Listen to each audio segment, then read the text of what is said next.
नमस्कार, अनादि टीवी की खास पेशकश सत्ता के फाइनल में आपका स्वागत है। मैं हूं प्रभु पटेरिया। केंद्रीय मंत्री नरेंद्र सिंह तोमर ने अपनी ही पार्टी बीजेपी के सांसद ज्योतिरादित्य सिंधिया के लिए मायनेखेज बात कही है। सिंधिया करीब 7 महीने पहले अपनी 20 साल पुरानी पार्टी कांग्रेस को छोड़कर भारतीय जनता पार्टी में आए थे। आधे साल से ज्यादा के इस सफर में तोमर ने कहा कि सिंधिया को अभी भारतीय जनता पार्टी को पूरी तरह समझने के लिए समय लगेगा, उन्हें अभी पार्टी में एडजस्ट होने के लिए समय लगेगा। सिंधिया का भाजपा में स्वागत करते हुए तोमर ने 2 और बातें कही। पहली वे कि अभी सिंधिया बीजेपी की परंपराओं से रूबरू हो रहे हैं, दूसरी सिंधिया जल्दी ही भारतीय जनता पार्टी में समरस हो जाएंगे। कांग्रेस तोमर के इस बयान को सिंधिया की तौहीन बताकर अपने पूर्व नेता पर ही तंज कस रही है। वहीं भाजपा का कहना है कि इस बयान में कुछ भी गलत नहीं है, क्योंकि हर इंसान को किसी बड़े बदलाव के मुताबिक खुद को ढालने में समय तो लगता है। अब जबकि 28 सीटों के उपचुनाव का घमासान चरम पर है, तब ऐसी बात को लेकर सियासत होना भी स्वाभाविक है। मामला तब और भी गौर करने लायक हो जाता है जब ग्वालियर चंबल संभाग की चुनावी सभाओं में सिंधिया इस चुनाव को बीजेपी या कांग्रेस की बजाय खुद का चुनाव बता रहे हैं। अब मैं और केवल मैं वाली बात भाजपा के कल्चर का कभी हिस्सा नहीं रही, इसलिए तोमर के बयान को सिंधिया के इस रुख से भी जोड़कर देखा जा रहा है। वैसे जानकार यह मानते हैं कि सिंधिया ने कांग्रेस से बीजेपी के बीच का जो बहुत बड़ा फासला तय किया है, उसके चलते बेहतर यही होगा कि वह धीरे धीरे खुद को नए हालात में ढालते हुए अपने लिए बीजेपी में लंबी पारी का रास्ता तय करें, भले ही इसमें उन्हें कुछ और समय क्यों ना लग जाए। कुल मिलाकर हालात दुर्घटना से देर भली वाली नसीहत जैसे हो गए। तो आज सत्ता के फाइनल में इसी मुद्दे पर करेंगे चर्चा और देखते हैं आखिर इसकी जड़ में क्या है। लेकिन इससे पहले देखिए हमारी एक खास रिपोर्ट। ये बात उस समय की है जब कांग्रेस में अध्यक्ष राहुल गांधी की तूती बोल रही थी। मरहूम शीला दीक्षित ने उस समय कहा था कि राहुल को कुशल अध्यक्ष बनने के लिए पार्टी ऑफिस में ज्यादा समय देना चाहिए। दीक्षित के इस कहे को राहुल के लिए अध्यक्ष पद के मुताबिक व्यवहार करने की सीख के तौर पर देखा गया था। वह अपने लंबे सियासी तजुर्बे के आधार पर ही ऐसा कह रही थी और ऐसे ही तजुर्बे की नरेंद्र सिंह तोमर के पास भी कमी नहीं है। उपचुनावों को लेकर सिंधिया एक छटपटाहट से भरे हुए दिख रहे हैं, इसलिए चुनावी सभाओं में कई जगह वो यह कह गए कि यह मुकाबला खुद उनका है। ये चुनाव मानसिक स्टेबल का नहीं है, ये चुनाव बीजेपी का नहीं है। यहाँ पर समझना है ये चुनाव पूरी देश देख रही है कि ग्वालियर चंबल संभाग में सिंधी परिवार का झंडा बुलंद होने पर नहीं नौकरी से छोटा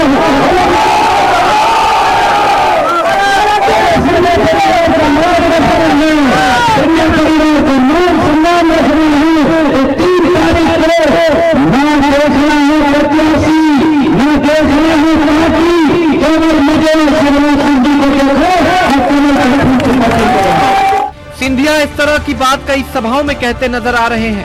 ऐसी कई सभाओं के वीडियो वायरल होने के बीच नरेंद्र सिंह तोमर ने कहा है कि सिंधिया अभी बीजेपी की रीति नीति में खुद को ढालने की कोशिश कर रहे हैं। तोमर ने ये यकीन भी जताया कि सिंधिया जल्द ही ऐसा कर भी लेंगे। व्यक्ति निर्माण की प्रक्रिया की गति हमेशा धीमी होती है। सिंधिया जी आए हैं, भारतीय जनता पार्टी में उनका स्वागत है। भारतीय जनता पार्टी विचार आधारित, कार्यकर्ता आधारित राजनीतिक दल है।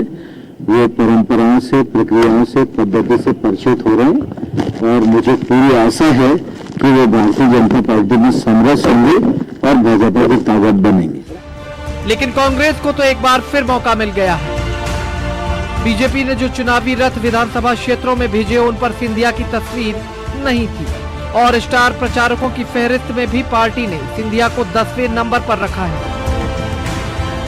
कांग्रेस ने पहले ही इन 2 बातों को सिंधिया की बेइज्जती से जोड़ा था और अब तोमर के कहे को भी वह ज्योतिरादित्य के लिए अपमान बताकर उन पर कटाक्ष कर रही है। जी बिल्कुल इस पर सही कह रहे हैं। जिस प्रकार से सर माथे पे सिंधिया को कांग्रेस पार्टी ने बिठा रखा था, इन्हें अभी जमीन पर सबक सिखाने का काम करेंगे। और जिस तरीके से मध्य प्रदेश की जनता को गुलाम समझने की जो ये कोशिश कर रहे हैं, अभी जनता इन्हें जवाब देगी कि मध्य प्रदेश की जनता भी इन्हें सबक सिखाएगी, बीजेपी भी सबक सिखाएगी। और जो ये मैं की राजनीति करते और इन्हीं के मैं के कारण मध्य प्रदेश के अंदर जो करोड़ों रुपए खर्च चुनाव हो रहा है, सिर्फ इनके मैं और अहम के कारण हो रहा है। ये जनता और इसका हक और अधिकार का बदला लेगी। मुझे लगता है भारतीय जनता पार्टी के कार्यकर्ता नेता भी इस बात का बदला लेंगे। सिंधिया कह रहे हैं ये चुनाव बीजेपी कांग्रेस का नहीं, खुद सिंधिया का है।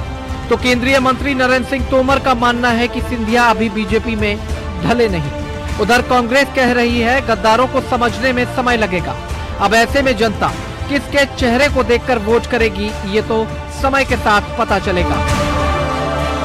ब्यूरो रिपोर्ट, अनादि टीवी। ये बात इस विषय पर चर्चा करने के लिए हमारे साथ स्टूडियो से जुड़ गए हैं अनादि टीवी के एडिटर इन चीफ प्रकाश भटनागर जी और ब्यूरो हेड ब्रजेश चौकसी।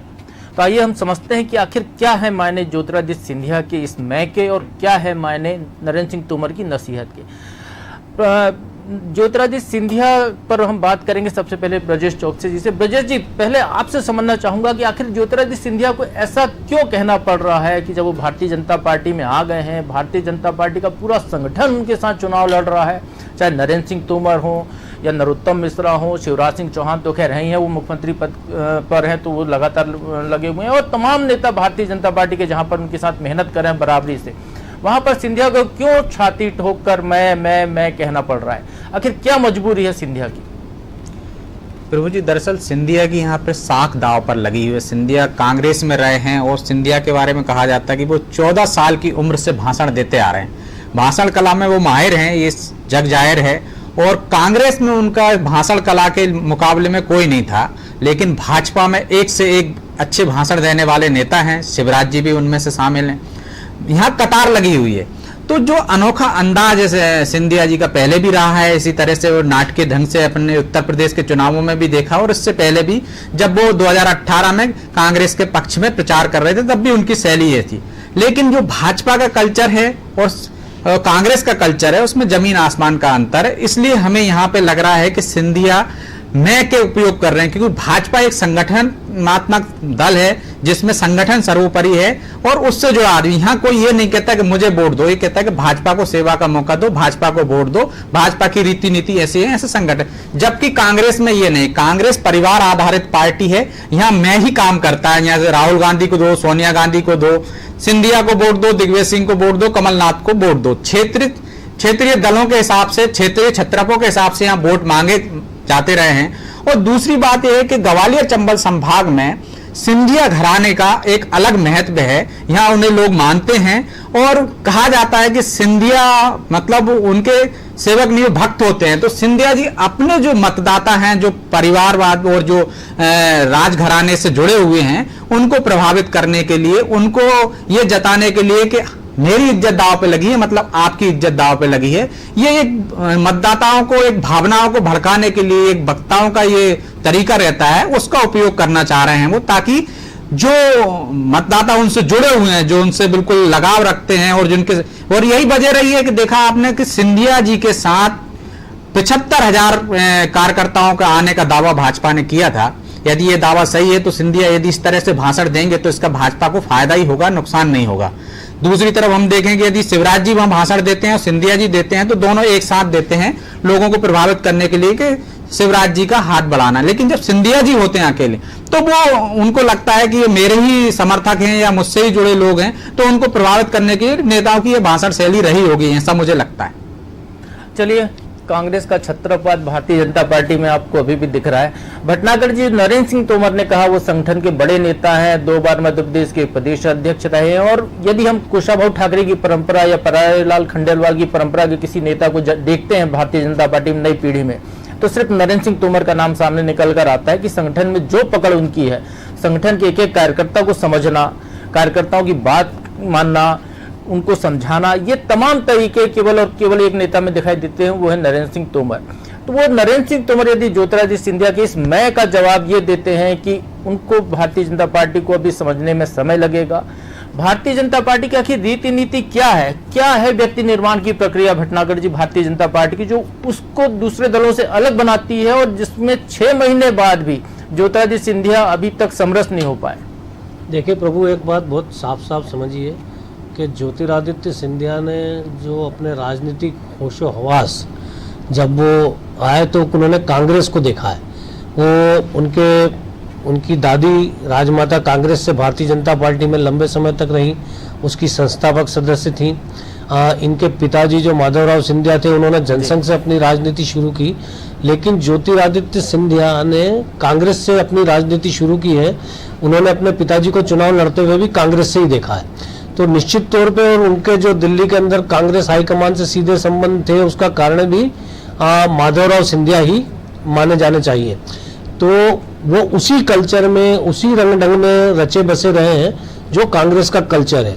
सीधे हाईकमान तक उनकी पहुंच है, जमीन पे उतना उनका ये एक आप मान सकते हैं कि ग्वालियर राजघराना जो है हिंदुस्तान के जितने राजघराने हैं उनमें से सबसे प्रभावशाली राजघराना आज भी राजनीतिक तौर पर सिंधिया राजघराना बचा है। बाकी तो निश्चित तौर पे उनका यहाँ पे एक आधार है, जमीनी आधार है। भले ही उन्होंने दिल्ली में बैठे हो, कम आते जाते रहे, लेकिन इस परिवार का एक राजनीतिक आधार है, उसका स्वाभाविक लाभ ज्योतिरादित्य सिंधिया को मिलता रहा है। अब वो जब भारतीय जनता पार्टी में आए हैं तो भारतीय जनता पार्टी की जो रीति नीति है, कार्यकर्ता निर्माण का जो तरीका है, नीचे से आदमी ऊपर आता है, कई तरह से उसे मेहनत करनी पड़ती है, पार्टी को समझना पड़ता है, और दूसरी बात है कि वो विचारधारा से जुड़ता है। तो सबसे बड़ी बात, अभी आज सिर्फ 6 महीने का समय हुआ है, तो 6 महीने का समय पर्याप्त नहीं है, और मुझे लगता है कि ज्योतिरादित्य सिंधिया वही कोशिश कर रहे हैं जो नरेंद्र सिंह तोमर ने कहा है कि वो भारतीय सिंधिया को ओटीसी करना चाहिए। देखिए, ये एक अलग इशू है कि उन्हें ओटीसी करना चाहिए। ओटीसी आरएसएस का मैटर है, वो आरएसएस के स्वयंसेवक बनना चाहे तो ओटीसी करें, आरएसएस के प्रचारक बनना चाहे तो ओटीसी करें। भारतीय जनता पार्टी में शामिल होने के लिए प्रभु ओटीसी करना जरूरी नहीं, लेकिन भारतीय जनता पार्टी भी लगभग उसी तरीके के प्रशिक्षण वर्ग में अगर गुजरेंगे, अगर वो भारतीय जनता पार्टी के जो प्रशिक्षण वर्ग होते हैं वहां भी होता है, वहां भी ज्योतिरादित्य सिंधिया अगर शामिल होते हैं तो वो उनके लिए अच्छा होगा एक तरह से। लेकिन अभी आप ये नहीं कह सकते कि उन्हें आरएसएस की ओटीसी करना चाहिए।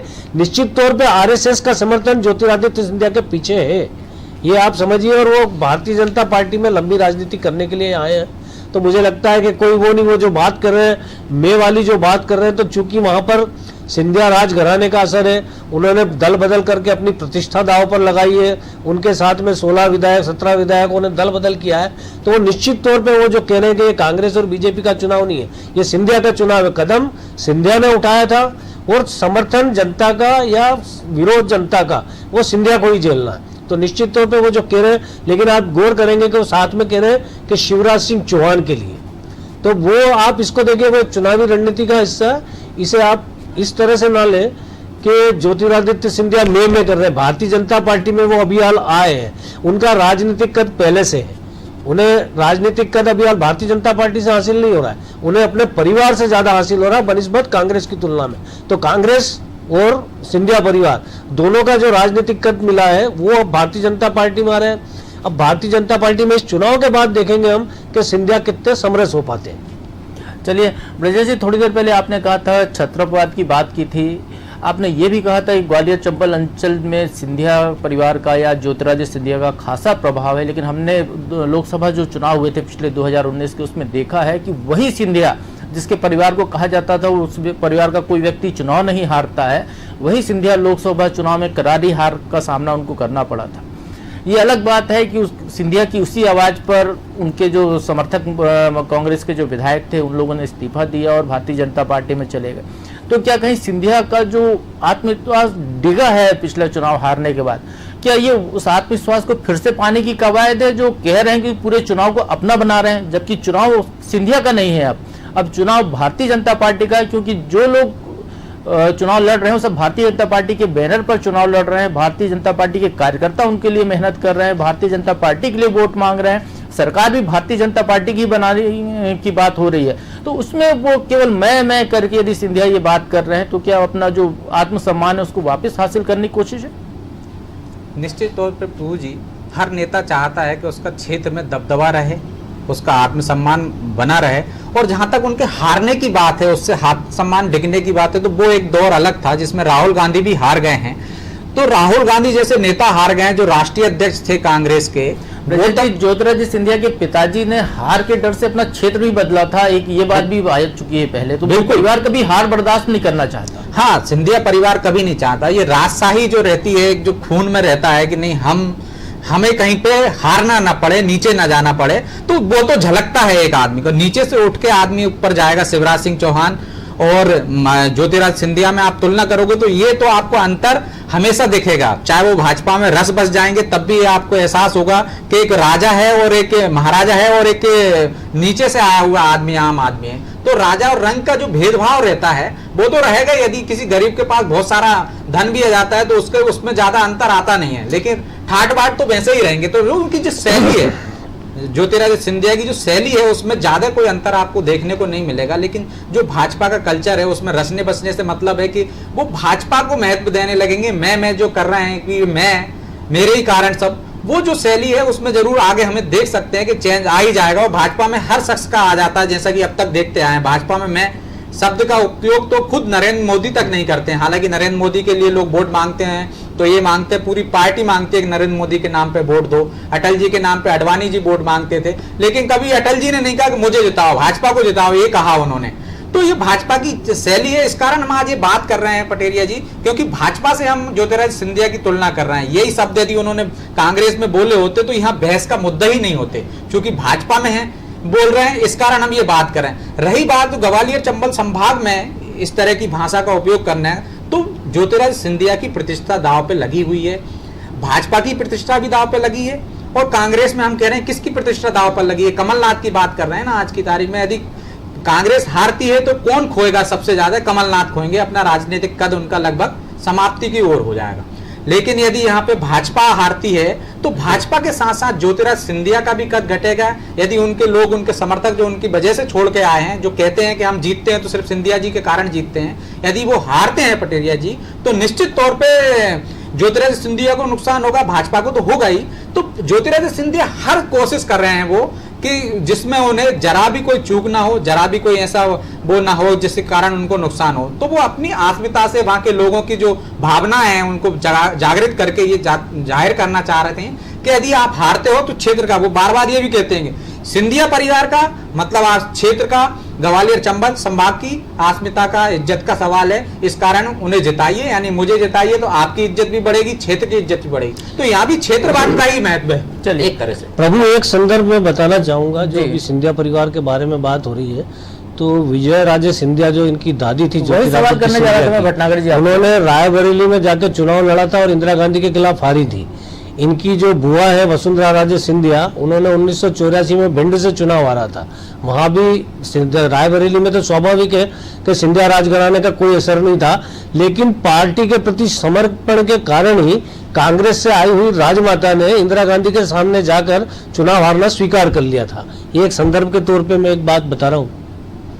भटनागर जी, आप जो कह रहे हैं उसी से उपजा सवाल है कि पार्टी के प्रति समर्पण राजमाता का वो नहीं था, वो इंदिरा गांधी से एक उनका जो व्यक्तिगत ईर्ष्या, द्वेष या बदला था वो वजह थी शायद। भटनागर जी, उसी कारण 1967 में जो सत्ता परिवर्तन हुआ मध्य प्रदेश में, वो भी केवल राजमाता सिंधिया का जो अपमान किया था तत्कालीन मुख्यमंत्री ने, उसका एक बदला था। और वही बात अभी कुछ दिन पहले ज्योतिरादित्य सिंधिया भी कह रहे थे। प्रभु सुनो मेरी बात एक सेकंड, के राजमाता का वो जो पार्टी छोड़ना था कांग्रेस, वो तो उनका अपमान था और उन्होंने उसका बदला लिया था, जो संसद की बात है।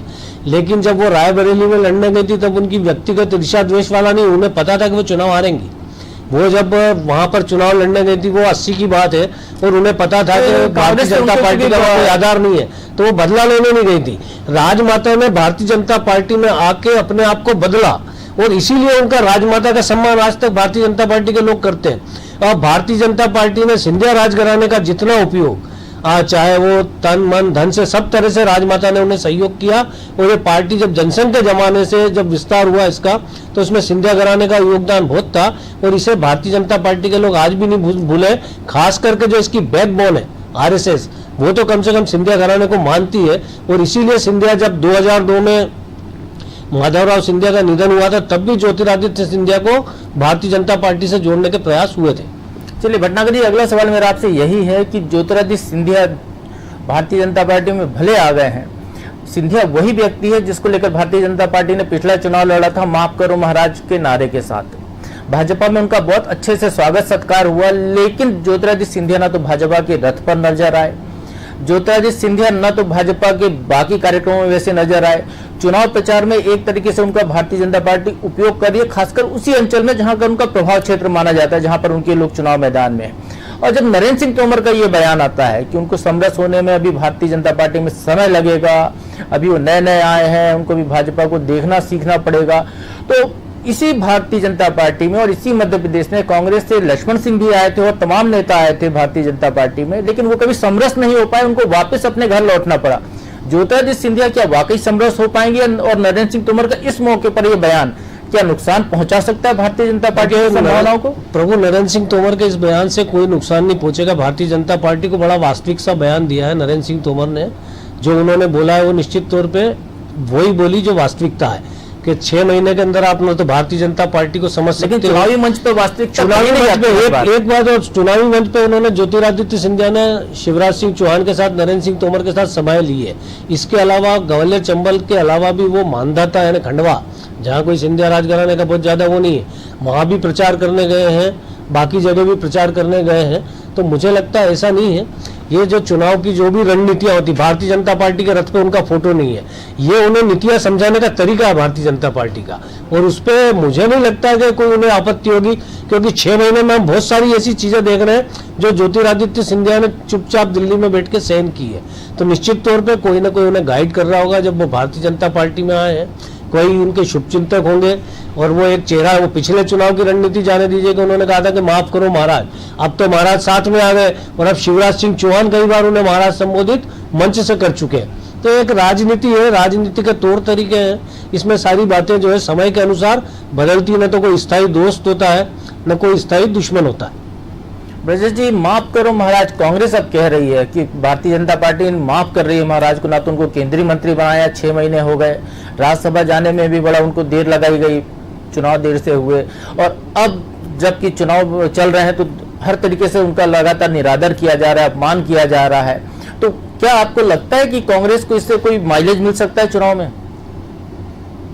प्रभु जी, मुझे नहीं लगता कि कांग्रेस इसका फायदा उठा पाएगी, क्योंकि कांग्रेस तो खुद उनका लगातार अपमान करती जा रही है। 18 साल से वो कांग्रेस में थे, कांग्रेस के लिए वोट मांग रहे थे और शीर्ष नेतृत्व तक उनकी पकड़ थी।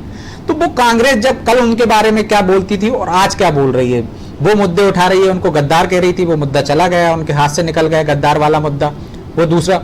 अब वो खुद ही कांग्रेस घिरती हुई नजर आ रही। कांग्रेस यदि उनके अपमान का मुद्दा उठाएगी तो वो तो खुद अपनी स्वाभिमान की लड़ाई लड़ रहे हैं, तो लोग उनकी तरफ ज्यादा प्रभावित होंगे कि भाई मेरा अपमान तो कांग्रेस ने किया है। जब कमलनाथ ने कहा कि उतरना है सड़क पर उतर जाओ, तो कितना कांग्रेस में अपमान हुआ 15 माह में, आपने देखा होगा। यदि अपमान की बात करें तो ये अपमान तो उससे कमतर ही है। जिस तरह से कांग्रेस में उनका लगातार हो रहा था, राज्यसभा में भेजने के बारे में पहले पायदान पे उनका नाम ना रख के सेकंड पे आया था, और इससे पहले उनको उनकी जो सुनवाई नहीं हो रही थी, और सड़क पर उतरने के लेके दिग्विजय सिंह से लेके कमलनाथ तक ने जिस तरह से उनके अपमान किए हैं, तो यदि स्वाभिमान और अपमान की बात देखें यहाँ पे, तो यहाँ भी भाजपा का ही पलड़ा भारी है। जिस तरह से उनका सम्मान दिया पार्टी में लाके, जिस तरह से उनको स्वागत हुआ उनका भोपाल में, सब पहली बार हुआ होगा, कांग्रेस शासन में भी रहते हुए उनका ऐसा स्वागत नहीं हुआ उससे पहले। जब वो भाजपा में आने के बाद पहली बार भोपाल आए तो क्या जोरदार स्वागत किया गया था उनका। इसके बाद लगातार उनको वो रिस्पॉन्स। और रही बात केंद्र में मंत्री नहीं बनाने की, तो ये परिस्थिति जन्य है। अभी आप देख रहे हो कोरोना आ गया,